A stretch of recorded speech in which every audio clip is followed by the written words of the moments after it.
L'imagination est plus importante que les savoirs. Albert Einstein, mesdames, messieurs, très heureux d'être avec vous pour les comptes, bien sûr, de cette émission dénommée Life Entrepreneur. Alors, mesdames, messieurs, exclusivement et spécialement, nous recevons pour vous monsieur Éric Moutange. Il est dans son actif entrepreneur et développeur numérique, à qui je vais rapidement dire bienvenue dans Life Entrepreneur, monsieur Éric. Merci, monsieur Arnaud Thiané. Vous allez très bien, j'espère. Bon, je vais bien, mais j'allais bien jusqu'à ce matin parce que je suis un peu enrhumé. J'aime pas ça, ça me dérange un peu, mais ça va aller, c'est juste un petit rhume. Ok, d'accord. La création du nouveau ministère du numérique, est-ce important? Quels sont les secteurs qui ont été informatisés depuis la création de ce nouveau ministère? Et nous avons aussi la création du nouveau ministère de PME et entrepreneuriat. Quels sont les secteurs entrepreneuriaux boostés en RDC? C'est des grandes questions comme ça que nous allons discuter. Vous pouvez interagir grâce au numéro affiché au bas de l'écran, mais nous avons choisi un expert avec qui nous allons débattre sur ces grands sujets. Monsieur Éric Moutange, dans votre actif, vous êtes aussi entrepreneur. Oui. C'est difficile aujourd'hui de définir exactement c'est quoi l'entrepreneuriat. Non, ce n'est pas si difficile. L'entrepreneuriat, c'est d'abord une disruption du marché. C'est de l'innovation dans ce qui se faisait avant pour créer de la valeur sur le marché. Donc, c'est-à-dire un secteur d'activité économique, vous innovez, vous créez de la valeur ajoutée pour un résultat qui va bénéficier donc, au secteur d'activité dans lequel vous évoluez. Donc, entreprendre, c'est d'abord se lancer soi-même, c'est trouver une idée, c'est la monter, c'est trouver les moyens pour la lancer, trouver le marché pour la consommer. Donc, dans l'économie, production, distribution et création de la valeur donc, sur le marché. Et c'est qui exactement un entrepreneur? C'est d'abord un courageux qui n'a pas peur de vendre ses biens, de se déposséder pour que son idée voie le jour, qui n'a pas peur de se lancer dans une idée nouvelle, d'innover, d'améliorer ce qui se fait déjà. Donc un entrepreneur, ce n'est pas quelqu'un qui fait comme tout le monde. Parce que dans Borabso, on voit toujours, quand tout le monde allait en Angola, c'est un vent, Lunda. Quand les gens allaient en Europe, on a vendu les maisons, on est allé en Europe. Bindo est venu, une, deux personnes, tout le monde voulait mettre Madova. On a toujours des vents comme ça dans ce pays. Mais l'entrepreneur, c'est lui qui regarde, il veut créer de la valeur sur le marché. Alors, il veut innover, il veut se démarquer pour aussi se lancer dans un segment qui n'a pas d'abord été exploité, être un pionnier, en quelque sorte, et se créer une niche avec des abonnés, des clients qui vont être fidélisés par son produit, sa solution et ses services. Mais est-ce que le fait d'avoir une entreprise, ça fait de vous un entrepreneur? Non, justement. Vous êtes patron d'entreprise, vous êtes créateur d'entreprise, mais vous n'êtes pas un entrepreneur. C'est un concept dédié, justement, qui est la création de la valeur sur le marché. Cette valeur ajoutée qui crée une valeur économique sur le marché, ce n'est pas être un patron d'entreprise ou un créateur d'entreprise au guichet unique de la création d'entreprise. Un entrepreneur, c'est un pionnier qui se lance et qui innove dans ce qui se faisait déjà. Il prend des photos, il prend un site internet, il crée Facebook. Il n'a rien inventé, mais il a créé de la valeur. Les photos, ce n'est pas lui qui a créé. Le site internet existait, le web, mais il a pris les deux, il a créé Facebook. Il prend de l'eau, il prend une bouteille, Evian, il devient milliardaire. Il met de l'eau en bouteille, une idée géniale, Everest, Evian, Perrier. C'est ça l'entrepreneur. Il prend des choses qui existent, il crée de la valeur, il package ça, il donne ça à un segment de marché, il se crée une niche. Et ça crée de la production, ça crée de la richesse sur le marché. Ça crée de la production, ça crée de la richesse, mais est-ce qu'on peut dire qu'un entrepreneur est différent d'un commerçant? Bien sûr que oui, un commerçant, c'est comme on dit en anglais, un négociant, un trader. C'est quelqu'un qui achète un stock à un prix d'achat, qui a un coût de revient et qui a un prix de vente qui se fait un bénéfice. C'est quelqu'un qui a des stocks de marchandises connues. Parce que quand un entrepreneur a lancé son idée, un commerçant vient maintenant prendre ses produits pour le mettre sur le marché. Donc c'est quelqu'un qui ne crée pas, mais qui brasse justement, c'est un composant important dans l'économie. Hein, donc, le commerçant, le négociant, c'est un composant important dans l'économie parce que lui, il prend le risque d'investir son capital dans des choses que vous avez créées pour les offrir au public. Donc, c'est lui le pont entre vous, l'entrepreneur, et les consommateurs. Mais est-ce qu'en RDC, on peut dire qu'on a des entrepreneurs allant de cette définition? Oui, je salue Rudy Moukwa, mon Maxi Cash. Vous voulez me provoquer? Oui, on a des entrepreneurs. C'est-à-dire, il n'a rien créé, mais il a ajouté de la valeur. Il a créé un portefeuille électronique, je pense, d'après ce qu'il m'a expliqué. J'étais avec lui au Pullman à Lubumbashi le mois passé. Donc, il a créé un portefeuille électronique, les monnaies électroniques que vous connaissez. Lui, il a créé un portefeuille virtuel qui marche excellemment bien. Moi, j'ai la carte noire, Visa, Infinite, ça ne marche jamais. Mais avec MaxiCash, une carte très colorée, j'attends ma carte noire DG, donc une carte très colorée, mais qui marche super bien pour payer en ligne, pour faire des choses. Donc voilà, il a fait un portefeuille électronique avec nos moyens de bord, la monnaie électronique des concessionnaires de services publics que vous connaissez, hein, les opérateurs de téléphonie ici, sans les citer, et il les a mis ensemble. Il a même un terminal qu'on peut taper pour payer. Qu'on appelle Betafuta. Et voilà, et ça c'est ça l'innovation. Donc dans mon pays, j'ai un terminal avec les monnaies électroniques qui m'envoie directement un SMS pour mettre mon code et que l'argent quitte mon MP, bon, excusez-moi, ma monnaie électronique pour payer ce que je veux, le service, la marchandise. Coup de chapeau. C'est ça l'entrepreneur. Donc voilà l'innovation. On a Pascal Cani, vous avez bien cité les noms, mais on en a. C'est-à-dire que les entrepreneurs, on en a. L'innovation, création de la valeur sur le marché. Mais avant qu'on entre dans les vifs, vous évoluez tellement bien. Mais est-ce que le fait d'avoir une application qui a des particularités, ça fait de vous d'office un entrepreneur? Non. D'ailleurs, je profite, merci pour ce plateau. Vous savez, quand on parle de start-up au Congo, les gens pensent que le start-up est lié à la technologie. Non. Start-up, la maman qui est à Djalasiga, qui a pêché 50 poissons, qui a distribué et qui a fait des SMS pour dire « demain j'ai 100 poissons ». Elle a pris la technologie, elle l'a appliquée dans son secteur. C'est déjà la transformation numérique. Ensuite, quand elle a 100 clients, elle fait maintenant des plateformes sur lesquelles elle peut mettre ses poissons en ligne. C'est ça une start-up. C'est un négoce qui a commencé avec 10 poissons, 50 poissons, qui avec les plateformes numériques est à 100 poissons. Un investisseur vient et dit on va faire maintenant 10 villages, il met $1 million, on achète un bateau. C'est une start-up. Est-ce une start-up, la bonne définition, c'est quoi? Une start-up, c'est une entreprise qui existe. Donc, elle est enregistrée au registre de commerce immobilier et tout ça, RCCM, IDENAT, qui a une solution. Donc, elle a investi 5-6 ans sur un produit, sur une solution qui a bossé dur. Moi, je suis parmi les premiers clients MaxiCash, hein, je ne vous ai jamais dit. Mais demandez au DG Moukwa, qui était étonné. Je suis parmi les 10 premiers MaxiCash il y a 6 ans, quand il commençait. Donc, il ne sait pas qui seront ses clients et à combien il vendra sa solution. Donc, c'est ça une start-up. Il a commencé, il a bossé 5 ans. Vous le connaissez aujourd'hui, mais ça fait 5-6 ans il se bat. Facebook était dans une chambre, IBM, même chose, Microsoft. Suivez Jeff Bezos, Amazon. Ce sont des gens qui ont fait 5-6 ans dans un garage, 10 ans dans un petit bureau. Apple avec Steve Jobs. C'est la même chose. 7 ans dans deux pièces. Ensuite, vous les connaissez 30 ans après. Une start-up, c'est une société donc, qui existe, qui a une idée, qui a investi, qui a trouvé le bridging finance, parce que pour accéder au capital, il y a un pont. C'est-à-dire, il y a par exemple dans la Silicon Valley ce qu'on appelle les venture capitalists. Ce sont des gens qui s'aventurent à des idées naissantes, qui prennent forme même avec des preuves de concept. Hein.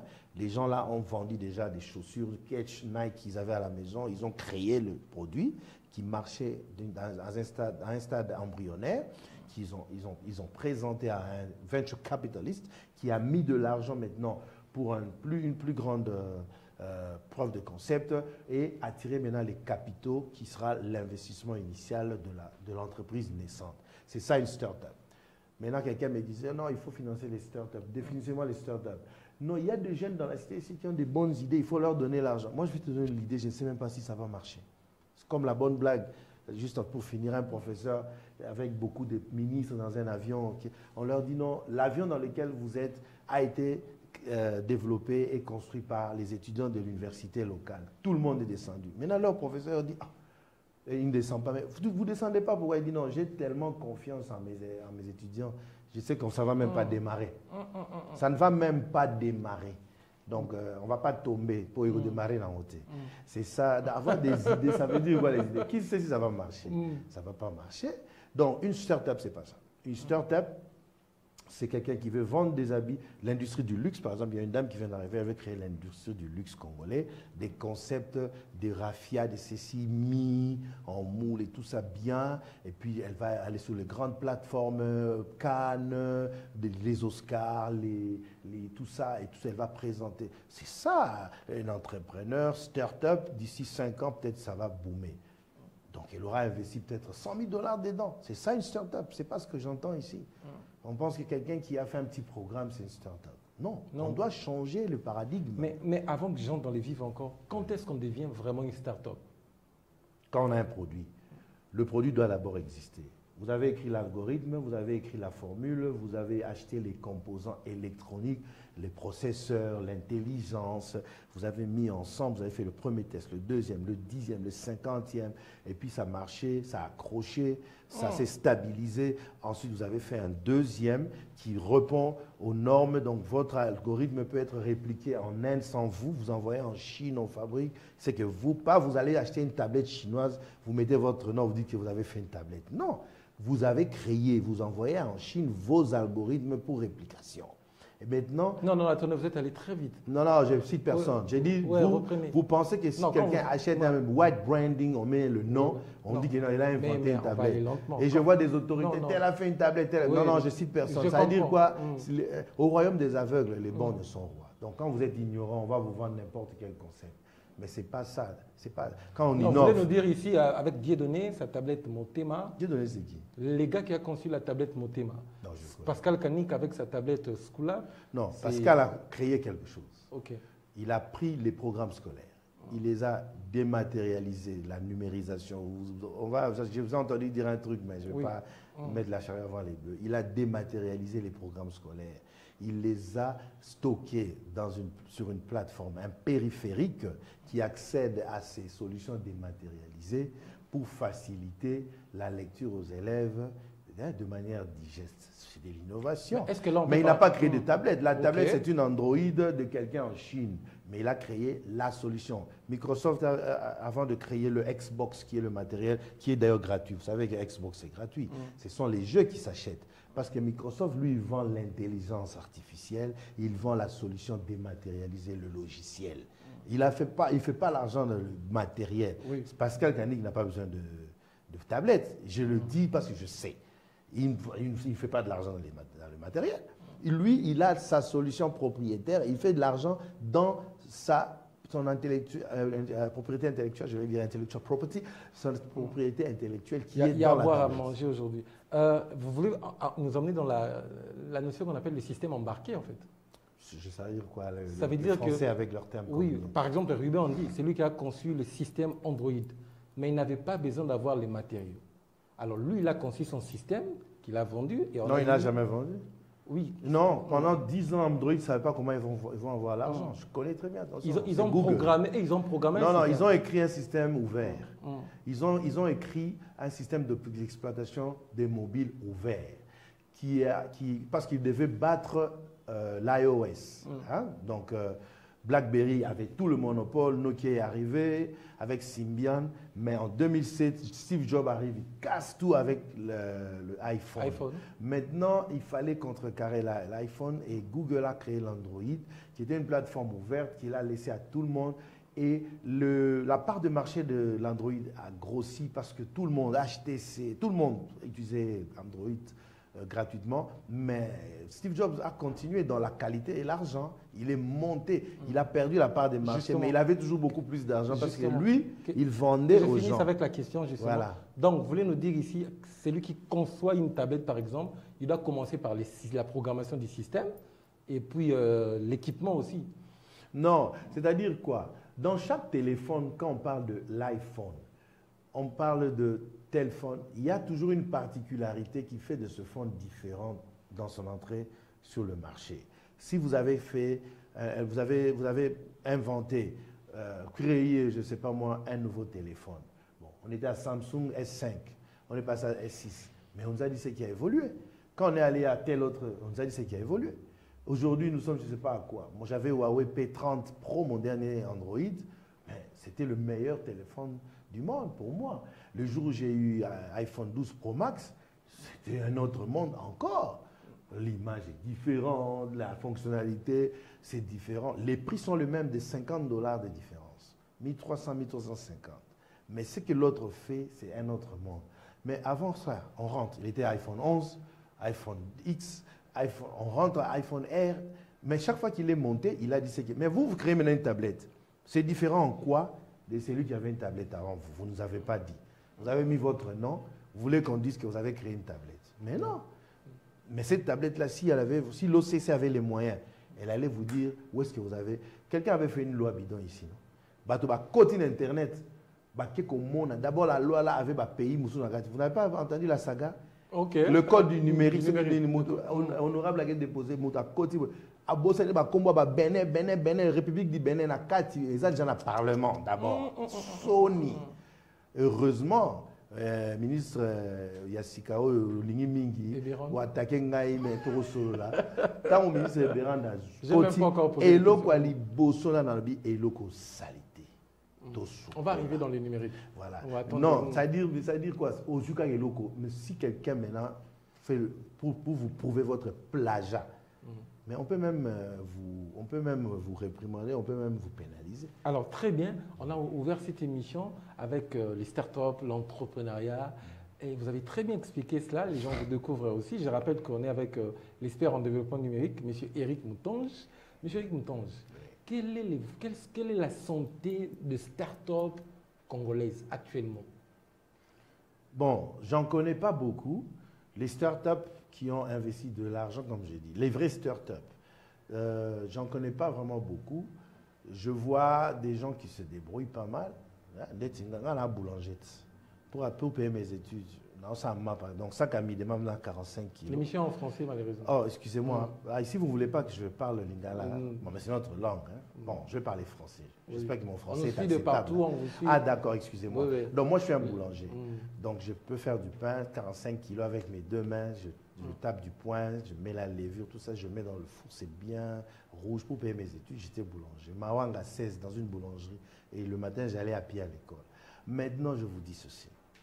Si j'ai une boulangerie start-up, parce que vous, quand vous parlez de start-up, vous parlez que du numérique. Si vous voulez qu'on rentre dans le domaine du numérique, je comprends maintenant votre question. Mais vous avez donné une précision là, les start-up, ce n'est pas seulement applicable pour les numériques. Non, c'est tout entreprise qui a un produit, il ne connaît pas qui sont ses clients, il ne connaît pas le potentiel de son marché. Oui, justement. Mais il sait qu'économiquement, c'est viable et il y a une accélération exponentielle dans cette création de la valeur qui va certainement me donner de l'argent. Justement, ça sera un grand débat pour ceux qui voudront répliquer, ils sont à la maison. Par exemple, Cédric Ono qui a lancé Makala Bio, il a une start-up aussi, mais il n'est pas forcément dans les numériques. Donc, alors là, on s'aligne. Alors la santé des startups, bon, malheureusement, je n'ai pas beaucoup d'informations parce que vous savez de quoi on a besoin pour avoir des startups.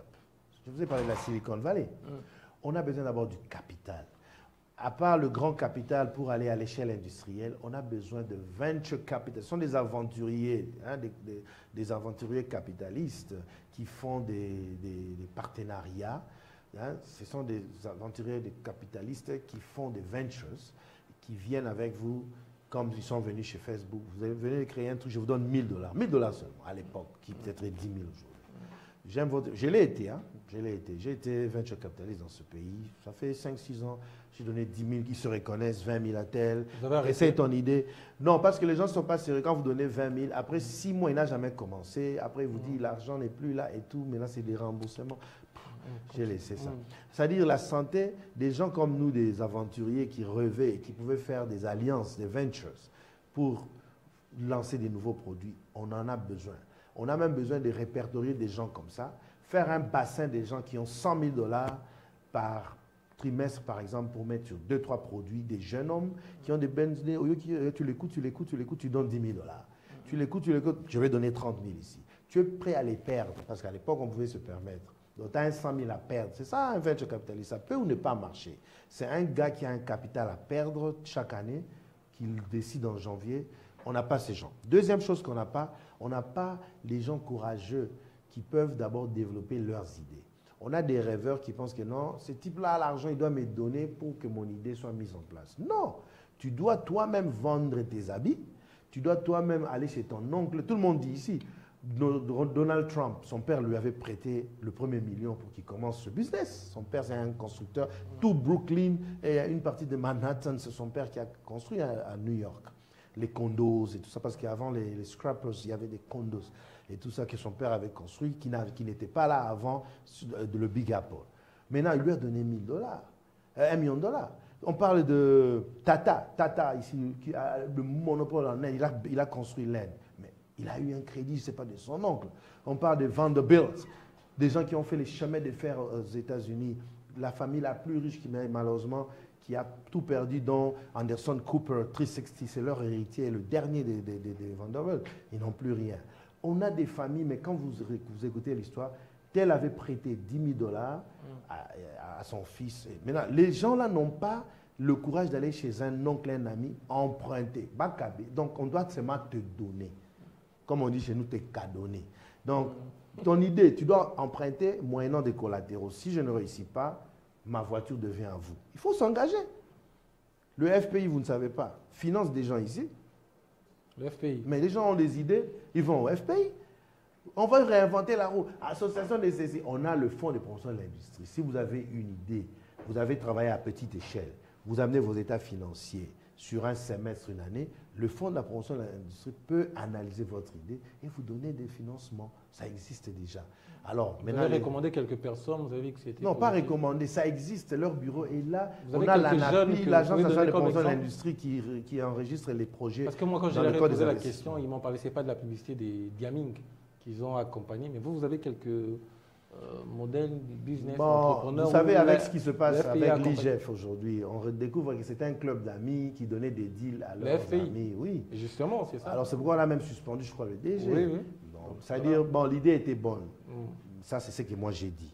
Mais ce qui s'est passé, c'est une autre paire de manches. Je ne suis pas ici pour juger les gens. D'accord. Vous savez, moi, je parle toujours des concepts. Mais ne me perdez pas. C'est-à-dire, donc, on a besoin des aventuriers qui font des alliances et qui financent des idées qui commencent. On a besoin d'abord qu'eux-mêmes, les entrepreneurs, de le soient, parce qu'ils ne le sont pas. Ils doivent développer des idées, ils doivent mettre de l'argent pour que ces idées-là soient matérialisées. Ils doivent tester. Non, mais vous devez tester votre idée, vous-même. Un prototype, n'est-ce pas? Oui. Un prototype, non? Mokoka, un seul. Vous devez, excusez-moi, j'aime le lingala, vous devez créer un prototype qui marche. Alors, s'il est trop grand, si c'est un véhicule ou quoi, peut-être je comprendrai. Mais si c'est une petite idée du numérique, un appareil, une plateforme, un système, mais vous devez investir de l'argent sur le prototype qui marche. Mettez-le dans le cloud, par exemple, pour montrer que ça marche. Ensuite, vous allez trouver le capital pour aller... Même ordre d'idée, vous évoluez bien. Mais qu'est-ce qui bloque le développement des jeunes start-upers, des entrepreneurs eux-mêmes? Les jeunes start-upers ne sont pas bloqués. Quand vous êtes des jeunes start-up, vous avez vendu... Mais pourquoi Maxicash, c'est une start-up. Il a déjà vendu ses biens. 6 ans après, il reste toujours start-up. Mais puisque combien de Congolais d'abord connaissent le Maxicash? Start veut dire commencer. Vous êtes encore au starting block. On ne vous connaît pas. Vous n'avez pas 100 000 clients sur 100 millions de Congolais. Vous n'êtes qu'une start-up. Ça veut dire quoi? Vous avez un produit potentiellement vendable à une échelle exponentielle. C'est ça la start-up. Donc, Maxicash, c'est l'explosion. Il va exploser bientôt avec les idées qu'il a. C'est-à-dire quoi? Potentiellement, il a une idée. Bon, je parle toi de Maxicash. Il doit me payer, monsieur le DG. Il faut me payer. Non, Christian Moukeni. Parlons de tout le monde qui a des idées. C'est-à-dire quoi? Vous n'avez pas 100 000 clients, vous n'avez même pas 10 000 clients dans un marché de 100 millions d'habitants en RDC. Vous êtes une start-up. Excusez-moi. C'est-à-dire que vous avez une bonne idée, vous l'avez développée, le système marche, vous l'avez rendu contondant. Donc, de l'abstrait virtuel, vous êtes passé au substantiel touchable, vous l'avez mis sur le marché, vous avez commencé à le tester, vous avez fidélisé quelques clients, vous commencez maintenant à chercher d'avoir une plus grande part de marché. Voilà la start-up. Très bien, ça c'était la première part, les devoirs des entrepreneurs, ce qu'ils peuvent faire. Mais est-ce qu'on peut ouvrir maintenant notre sujet sur les grands débats de l'État congolais? Les jeunes ont des idées, ils ont des start-up, comme vous avez très bien expliqué. On a eu le temps de débattre. Mais que fait l'État pour promouvoir l'entrepreneuriat en RDC? Bon, le rôle de l'État, je l'ai toujours dit, l'État c'est un catalyseur d'abord. Dans quoi? Dans ce qu'il a de plus facile à faire, de légiférer, dans les politiques publiques, l'État écrit, il crée des concepts, des lois.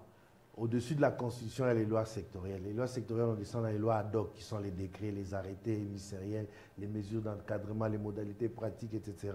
L'État favorise le climat d'abord pour que les choses que vous voulez faire soient faites. Je pense que l'État a fait beaucoup d'efforts dans plusieurs domaines pour favoriser... L'État fait beaucoup d'efforts. Dans ce qui se peut faire facilement. Prendre un stylo, écrire. Je n'ai pas compris. L'État peut d'abord écrire. Je donne ce que l'État peut faire. L'État peut d'abord écrire, légiférer. Je suis en train de partir, non? Ah, okay. On parle d'en légiférer. Les lois dans ce pays, vous serez surpris. Le nombre de lois bonnes qu'il y a ici. Le manifeste de Landsere, d'abord, c'était la meilleure constitution d'Afrique. Avec le maréchal. Tout le monde aujourd'hui dit, qui a écrit cette affaire?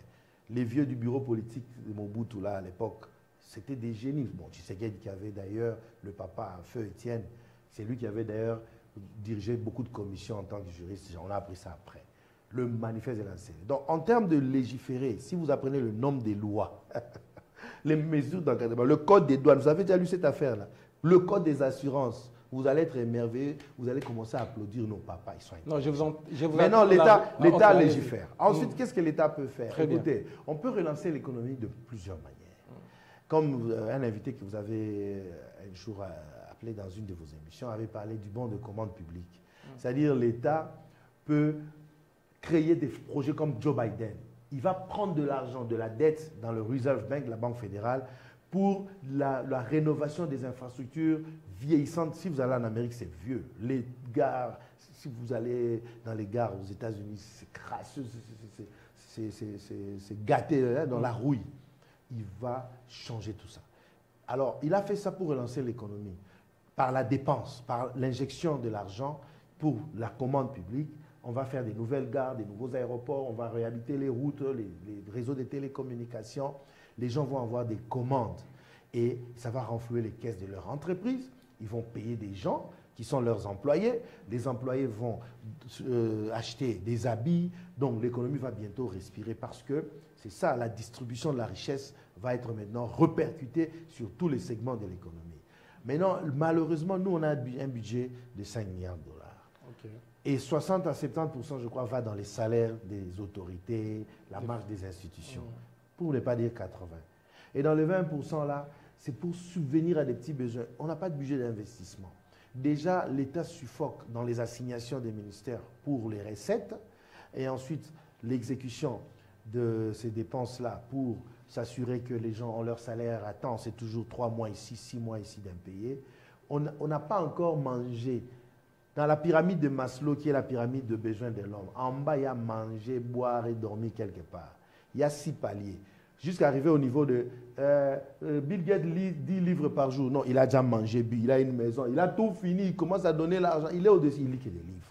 Donc nous, on est encore en bas dans la pyramide de Maslow. Allez Google la pyramide de Maslow, M-A-S-L-O-W. Les besoins de l'homme primaires, on est encore manger, boire, notre État. Mais vous me parlez de... Donc ça dit que l'État ne peut que légiférer pour le moment. L'État ne peut pas relancer l'économie par l'argent. Si on essaye la planche à billets comme Obama, qui avait imprimé 3 trilliards de dollars après la crise du subprime en 2008, où la valeur des maisons était fictive, les banques ont donné aux gens 500 000, même si vous êtes tresseuse, vous avez 3 mois de salaire, on vous donne une maison à 500 000, mais en réalité, la maison valait 200 300 000. Le marché de la spéculation a mis les prix de maisons comme aujourd'hui. Ça va se passer ici. Vous allez voir quand Malkou va être construit. Les maisons de Gombe de 5 millions, ça va se vendre à 100 000 $ et les gens vont pleurer. Vous allez voir. La crise du sable, ça peut prendre 10 ans, mais un jour, la fausse valeur des maisons de 3 millions, 5 millions ici, ça va se faire ici. Donc les banques, les gens prennent un crédit à 300 400 000 $, mais la vraie valeur de la maison, c'est 100 000. La spéculation du marchand est allée. Maintenant, qu'est-ce que je voulais dire par rapport à l'État congolais avant de vous donner la parole dans votre émission? C'est que si on essaie aujourd'hui la planche à billets, le franc congolais, qu'est-ce qui va se passer? L'inflation. Parce que la circulation de la monnaie locale n'est pas assez développée. On fait tout en dollars. Notre économie est dollarisée. Si vous imprimez maintenant des papiers congolais qui ne sont même pas en circulation, qui n'ont pas de pouvoir économique, il y aura une inflation comme au Zimbabwe. Il y a eu un billet de 10 milliards de dollars qui n'achetait qu'une pomme. En 2012 ici, il n'y a pas longtemps. Ils ont imprimé jusqu'à 10 milliards de dollars zimbabwéens, mais c'est pour acheter une pomme, même pas un pain. 10 milliards de dollars zimbabwe. Maintenant, vous voulez que l'État commence à injecter des fonds pour soutenir les entrepreneurs, on va avoir une inflation grave. Mais qu'est-ce que l'État fait? L'État peut légiférer. On a encore des stylos, on a le Parlement, on crée des lois pour que le climat des affaires soit favorisé, que les investisseurs viennent mettre de l'argent qui va maintenant faire que les gens... Je vais vous donner un exemple. L'autorité de régulation de la sous-traitance, c'est sous le ministère de PME. Il y a une autorité ici qui dit que tout celui qui vient, un industriel, vos capitaux, vous êtes une SA, vous ne pouvez rien faire. Vous avez votre marché, mais il faut donner à un Congolais pour exécuter. C'est une loi. Il y a même une autorité de régulation de l'ARSP, autorité de régulation de la sous-traitance dans le secteur privé, qui sera suivie. Prenez votre temps. Oui, oui. Vous êtes un peu trop rapide. Non, non, parce que le temps, je sais que je vous... il y a beaucoup de choses à écouler. Donc allez-y, allez-y. Je suis trop rapide, excusez-moi. Allez-y. C'est un défaut. Chasser le naturel, il revient au galop. Alors, l'autorité de la régulation de sous-traitance dans le secteur privé se rassure que quand vous avez un marché, ce sont les privés qui font. L'autorité de régulation de la sous-traitance dans le secteur privé se rassure que c'est une société congolaise à capitaux congolais basée en RDC qui exécute le travail. C'est ce que l'État peut faire. On a coincé tous les grands mining au Katanga là-bas qui étaient des majors, des principals et qui étaient eux-mêmes des exécutants, qui avaient des parts dans les petites sous-traitances. Non, on les a suivis. Aujourd'hui, les petits ont de l'argent. Je connais des gens qui sont devenus des millionnaires, je ne vais pas les citer ici. On leur a donné un marché comme ça, 8 millions de dollars. Un petit monsieur là qui était, mais oui, un petit monsieur qui était au Kivu là-bas, il devient un grand patron, il emploie 100 personnes aujourd'hui. C'est ça que l'État fait. L'État n'a que le pouvoir de faire ça. Et qui est derrière les plans d'affaires COPA? C'est quoi le COPA? COPA qui finance actuellement les entrepreneurs, ils ont sorti une liste. Vous n'avez pas d'idée sur ça. Non, mais avant même de parler de ces plans d'affaires COPA, vous avez évoqué le fait d'avoir accès au crédit. Mais est-ce que toutes les banques classiques, microfinance, microcrédit qui existent en RDC, est-ce que si on essaie de travailler avec ces banques-là, est-ce qu'avec elles comme banque, on peut promouvoir l'entrepreneuriat en RDC, les financements de jeunes? Nous n'avons pas de banque commerciale dans ce pays, malheureusement. Nous n'avons pas. Nous avons des banques de dépôt. C'est-à-dire, votre argent est là. La RDC n'a pas de banque commerciale? Non, on n'a pas encore. C'est pourquoi le président a créé justement un fonds de garantie de l'entrepreneuriat. Le PCA Évariste Katanga, mon frère, je te salue. Le président a créé ça. On va trouver un mécanisme pour verser de l'argent qui va garantir vos entrepreneurs, les vrais, pas les rêves, ceux qui ont des produits qui ont marché 5 ans et qui veulent se lancer. Maintenant, les banques commerciales n'existent pas. Ici, on a des banques de dépôt. Allez prendre un crédit dans une banque. On vous demande de donner en gage votre maison qui doit valoir 3 fois plus que l'argent que vous voulez. Ma première carte de crédit dans ce pays, c'était l'argent que j'ai, je ne peux utiliser que le tiers. Ce n'est pas une banque commerciale. Une carte de crédit, c'est on te donne une carte, on crée de la monnaie dedans, tu as 100 000 $, tu commences à utiliser, commences à rembourser de manière échelonnée. Donc, si une banque demande un collatéral pour un crédit, si j'ai déjà une maison qui vaut 3 fois en plus, pourquoi je vais venir chez vous? Je veux la vendre, faire mon affaire. Donc, ce sont des banques qui existent parce qu'il faut payer les militaires. Donc, on leur donne une part de la masse salariale de l'État. Les gens font la file là-bas le 30 et ils prennent des commissions sur chaque compte. Donc, ça n'existe pas pour promouvoir l'entrepreneuriat. On va fermer ces choses parce qu'ils n'ont rien fait pour nous. À moins de se réajuster. Il y a des banques, 2, 3 que je salue, je vois le progrès. Parce que je suis très, très de près. Hein, les banques, je suis, parce que je suis aussi dans autre chose qui est dans le numérique toujours. C'est-à-dire qu'aujourd'hui, il y a des banques qui commencent à s'amender, mais qui sont encore dans ces pratiques de collatéraux. Bon, c'est vrai, on n'a pas d'identité, mais quand vous connaissez quand même quelqu'un, son adresse physique, il ne va pas prendre sa maison et fouiller. Ben alors, vous demandez à quelqu'un de mettre en gage sa maison comme hypothèque, prendre de l'argent 3 fois moins que la valeur, mais maintenant, ça ne motive pas. Et ceux qui l'ont fait, quand ça a raté, on va prendre sa maison, on va saisir sa maison parce qu'il n'a pas payé. Triste. Donc, on n'a pas de banque commerciale. Le jour où on en aura, vous allez me poser cette question. Mais la BCDC, c'était quel type de banque? Bon, c'est le nom commercial ne veut pas dire commercial. Quand on dit Bible, le mot Bible n'est même pas dans la Bible. Donc on peut avoir un mot, mais c'est juste un mot. Ça ne veut rien dire, ça ne veut rien dire. Le mot commercial ne veut pas dire que c'est une banque commerciale. Non. Très bien, je rappelle, mesdames, messieurs, que nous tendons vers la fin. Nous sommes avec l'entrepreneur Éric Moutonge. Mais monsieur Éric Moutonge, donc les entrepreneurs doivent attendre encore?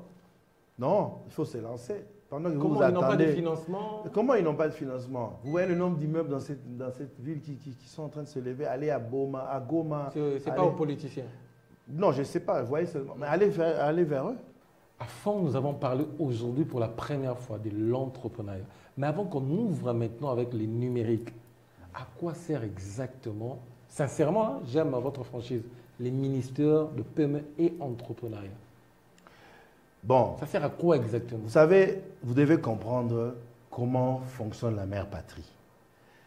L'État congolais a un exécutif qui s'appelle le gouvernement.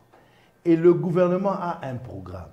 Quand le programme sort, donne ses axes, ses piliers, ensuite, le président de la République, qui est le jongleur des institutions, donc qui s'assure de la bonne marche, comme c'est dit dans les textes des institutions, fait une ordonnance portant attribution de chaque ministère.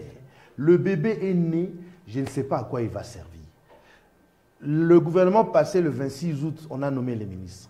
En septembre, ils ont prêté serment, mais le président a signé l'ordonnance, l'ordonnance 20/017 du 27 mars 2020, fixant attribution des ministères. Nous étions tous choqués.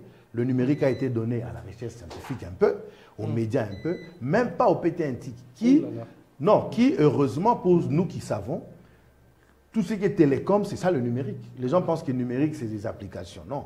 Les réseaux, les accès, les infrastructures, l'audiovisuel, c'est ça le numérique. Donc, on avait compris que non, le président a détaché un peu du numérique et donné par-ci, par-là. On a créé PME. J'attends que le président signe l'ordonnance qui nous dira ce que ça fera. J'insiste aussi. Là, non, même le ministère du numérique, on ne nous a pas dit ça va servir à quoi. On va arriver dans le numérique. Entrepreneuriat d'abord. Psaume, Proverbe, je crois, 27, 12. Voilà, c'est dans la Bible. Quand il n'y a pas de révélations, le peuple est sans frein. Mais heureux s'il observe la loi. C'est-à-dire qu'on ne sait pas ça va servir à quoi, mais il y a des guides dans les anciennes attributions que ceux qui faisaient continuent à faire. Donc, bref, jusqu'à là, les objectifs du ministère de l'entrepreneuriat ne sont pas encore précisés. De tous les ministères qu'on a créés. Prenons l'entrepreneuriat. De tous les ministères. Ceux qu'on a créés. Mais comment ils ont pu célébrer les 100 jours? Bon, je ne sais pas, célébrer leurs 100 jours. Qui? Les PME? Vous étiez à leur célébration? Non, tous les ministères, justement. Heureux s'il observe la loi, ça veut dire quoi? Je me rappelle d'une lettre qui m'avait un peu fait rire. Le directeur de cabinet avait écrit à une autorité dire « En attendant l'ordonnance fixant vos attributions, je vous conseille de vous focaliser aux matières qui sonnent un peu comme votre... » Non, c'est ça qu'on appelle la pédagogie, c'est-à-dire PME, comme ça sonne comme ça. En fait, je présume que les PME sont allés là où c'est PME. Mais on va leur dire ce qu'ils font vraiment bientôt. Non, c'est comme ça. La loi, le légiférer vient toujours après les faits. Vous ne pouvez pas écrire le code de la route de la Lune. Non, il n'y a pas de véhicule à la Lune. Pourquoi vous allez écrire le code de la route de la Lune? Il y a des faits, et puis les faits précèdent la loi. Très bien. On tend vers la fin. Alors, le ministère du numérique. Vous avez expliqué si le ministère de l'entrepreneuriat n'a pas encore d'objectif. Non, je n'ai pas dit d'objectif. En quoi le ministère... Attribution. Quelles sont prérogatives. Justement, quelles sont les vraies missions du ministère du numérique? Mais on doit écrire, je ne sais pas. Il n'y a pas encore de missions? Non, tous les ministères qu'on a créés, on doit écrire. Il n'y a pas encore.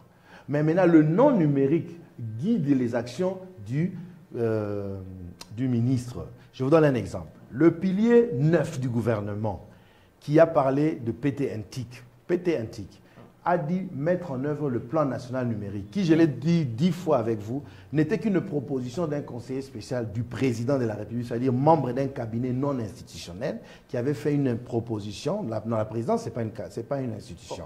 Le président, c'est une institution. Son cabinet, pas. Un membre d'un cabinet non institutionnel avait fait une proposition. Dominique Mikisha, que je salue, au cours d'une réflexion qu'on a appelée, je pense, plan de validation, je ne sais pas quoi. Alors, ça a été validé. Mais à la fin, Emery Okunji, ministre, avait dit, je vais présenter ça où? Au Conseil des ministres. Mais ça n'avait jamais été fait. Le plan national numérique? Non, il n'a jamais été présenté. Nous le savons tous, que vous le savez aussi. Maintenant, d'entrée de jeu, le Premier ministre Sama Lukonde, il a mis dans le pilier 9 l'axe, je crois, 185, je dois vérifier, la mise en œuvre du PNN. C'est-à-dire le gouvernement va l'ouvrir, va l'analyser, le mettre en œuvre. En l'occurrence, le ministre du numérique a fait les assises sur la transformation numérique. Donc on a pris le PNN, on l'a ouvert, on a vu qu'il y avait 20 projets urgents. On va analyser, c'est ça la mise en œuvre. Donc on lit une proposition, c'est trop grand, on prend au moins un chapitre, Oui. on va faire, le reste, on va consolider, on va produire, c'est ça. Allant de votre l'adoption. réflexion, un ministère qui ne sait pas exactement ses objectifs. Mais le nom du missions. ministère guide ses actions, je l'ai dit. Je n'ai pas encore Quand il n'y a pas de je n'ai pas encore révélation, posé ma le question. peuple est sans Je frein, n'ai mais pas- heureux s'il Je n'ai observe pas la encore loi. posé ma question, malheureusement. Oui, allez-y. Un ministère qui ne sait pas ses objectifs, ses missions, est-ce qu'il n'y aura-t-il pas conflit qu'on voit justement entre le PT antique et le ministère du numérique? Il n'y a aucun conflit. Parce que justement, pour Non, il n'y a aucun conflit. pour l'intégration des chaînes, par exemple, analogiques, aux chaînes TNT. Ça, nous c'est avons médias vu- et com. Mais qui doit réguler ces secteurs? Mais- nous avons vu M. Augustin Kibassa, qui est le ministre de Écoutez, PT antique. la continuité de l'État. Le 2 avril 2015, il y a un arrêté qui a été signé dans ce pays portant quoi? 1. Redéfinition du visage audiovisuel. 2. Récupération des fréquences radioélectriques par l'État congolais. Et 3. Interdiction de l'importation des périphériques analogiques dans ce pays en 2015. Et un comité national de la migration vers la télévision numérique terrestre avait été créé, dont le président c'est le ministre des médias, toujours, et le vice-président c'est le ministre des PT antiques, depuis 2015. Vous ne savez pas ça? 14, pardon. Vous ne le savez pas, vous parlez de 2021. Ça fait 7 ans que ces deux ministres sont membres d'un comité de pilotage pour la TNT. Mais C'est dans leur Dans prérogative. la logique, la TNT, ça appartient à quel ministère? Bon, vous savez d'abord la TNT c'est quoi? Télévision. C'est quoi la TNT? D'ailleurs, c'est pas à vous de me poser les questions, c'est à moi de vous Bon, poser les excusez-moi. La télévision numérique terrestre, c'est la réponse de l'Union internationale des télécommunications dans la gestion de fréquences. Je vous explique. Le spectre hertzien de la lumière que vous voyez, il y a des ondes électromagnétiques qui amènent ma voix dans votre oreille. Et ça traverse sur des bandes. Et ces bandes-là, ça des fréquences radioélectriques. Elles ont des grandeurs de 8 MHz. Quand on a créé la radio et la télévision, ce sont des signaux sinusoïdales qui prenaient 8 MHz des bandes. Le numérique veut dire quoi? 0, 1, 1 sont des bits. Maintenant, au lieu de faire la sinusoïde sur 8 MHz, on fait de 0, 1, 0, 1. On peut mettre 24 programmes dans une fréquence. C'est ça la TNT. Ça fait quoi? On a éteint les autres émetteurs. On a récupéré 19 ou 20 autres chaînes, fréquences. On a mis 24 dans une fréquence, dans un multiplexeur pour envoyer sur un décodeur. Et les 19, 20 autres fréquences ont été vendues aux télécoms pour faire entrer la 3G, la 4G, LTE, HSPDA, long terme, tout ça, la 5G. C'est ça la TNT. Les gens pensent que la TNT, c'est la télévision. C'est la réponse de l'Union internationale de télécommunications pour la gestion du spectre hertzien, dans lequel il y a les fréquences radioélectriques. Donc, c'est d'abord les télécommunications. 3 bénéfices. 1, le gouvernement récupère les fréquences, fait des millions de dollars. 2, l'utilisateur, on regarde en Blu-ray stéréo, l'expérience TV. Et 3, les télécoms, l'industrie introduisent la 4G, la 4G, qui n'était pas possible à cause de toutes les chaînes qui prenaient l'espace des fréquences. C'est la télécom. On chute sur cette même ordre d'idée. Est-ce que vous pensez que le numérique, on peut en faire tout un secteur? Parce que justement, dans la santé, il y a la santé numérique. Les numériques, justement, interagissent dans tous les secteurs. Et ça, c'est l'avant-dernière question pour qu'on chute. On me fait signe. Est-ce que les numériques, on peut en faire un secteur? Vous savez, ce qui me fait rire maintenant, pourquoi j'attends l'attribution, je vais me régaler parce que moi je suis dans les politiques publiques. Le pilier 9, les plans numériques, on a mis ça sur les PT antiques, déjà, lors de la prestation du serment du gouvernement. Le numérique, vous savez, on a mis ça où? Dans le pilier 7. L'économie inclusive. En fait, ministre du numérique, il y a un mot qui manquait pour moi. C'est moi maintenant le Congolais. Et excusez-moi, je suis un consultant indépendant, je donne maintenant mon avis scientifique. Le ministre Olivier Mouenze, qui fait l'intérim du ministre Ebérand, vient d'un sommet, je sais pas en Espagne ou quoi, il avait une trentaine de ministres de l'économie numérique. C'était le seul ministre du numérique. Mais si vous lisez l'axe du gouvernement, pilier 7, c'est de l'économie inclusive. Qu'est-ce que le président a dit quand il a fait son discours du PNN? Faire du numérique congolais un levier d'intégration, de croissance économique, de bonne gouvernance et de progrès social. Il n'a pas dit de faire de la technologie des gadgets. Il a dit l'inclusion, inclusion financière, inclusion. Il a dit faire l'économie, la croissance économique, le progrès social. Maintenant, le numérique est inscrit dans le pilier 7 du gouvernement qui est l'économie inclusive. Dans le programme Samalou qu'on allait lire, le pilier 9, le numérique PNN, on a mis ça sur le PT antique pour le moment. Maintenant, j'attends l'attribution. Pourquoi? Parce que ça va me dire qui va faire quoi. Mais comme le monde numérique, qui est plus gros que les gadgets et la technologie, qui est l'économie congolaise, c'est massif. Peut-être le président va faire d'Ebérand le premier ministre délégué de ce pays, parce que si on te donne l'économie, on a donné le Congo.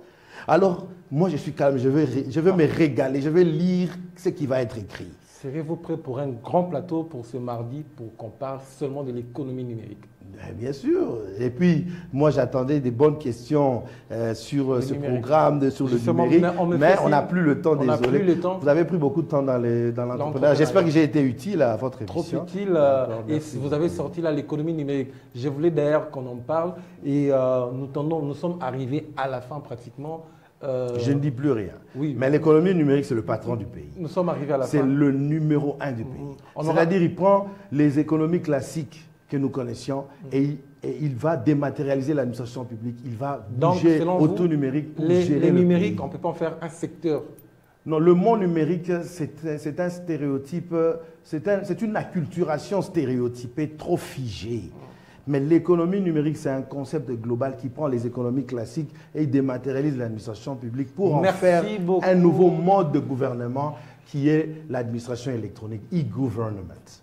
C'est ça l'économie. Nous avons reçu pour vous, mesdames, messieurs, l'expert en développement numérique, monsieur Éric Moutonge, avec qui nous avons tenu 45 minutes pour débattre sur des questions entrepreneuriales et numériques. Alors, il a accepté pour un grand plateau ici sur Business Live. Après cette émission qui passera en boucle, nous allons parler de l'économie numérique. C'est quoi l'économie numérique? Quels sont les avantages d'un pays qui migre dans une économie numérique? Merci beaucoup à vous, M. Éric Moutonge. C'est moi qui vous remercie. Je m'excuse, j'ai vraiment monopolisé la parole parce que j'avais beaucoup d'idées, vous m'arrêtiez.